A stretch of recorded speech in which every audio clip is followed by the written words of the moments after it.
நில மோசடி வழக்கில் கைது செய்யப்பட்டுள்ள ஜார்க்கண்ட் முன்னாள் முதலமைச்சர் ஹேமந்த் சோரனுக்கு அம்மாநில உயர்நீதிமன்றம் பிணை வழங்கியுள்ளது. ஜார்க்கண்ட் மாநிலத்தில் நில மோசடி, நிலக்கரி ஊழல் உள்ளிட்ட பல்வேறு வழக்குகளில் சட்டவிரோத பண பரிவர்த்தனை நடைபெற்றதாக அமலாக்கத்துறையினர் வழக்கு பதிவு செய்து விசாரணை செய்து வருகின்றனர். இந்த வழக்கில் ஜார்க்கண்ட் மாநில முன்னாள் முதலமைச்சர் ஹேமந்த் சோரன் உட்பட 14 பேர் கைது செய்யப்பட்டுள்ளனர்.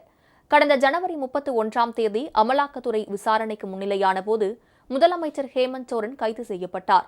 இதனைத் தொடர்ந்து அவர் முதலமைச்சர் பதவியிலிருந்து விலகினார். 5 மாதங்களாக சிறையில் உள்ள நிலையில் பிணை கோரி ஜார்க்கண்ட் மாநில உயர்நீதிமன்றத்தில் அவர் மனு தாக்கல் செய்தார்.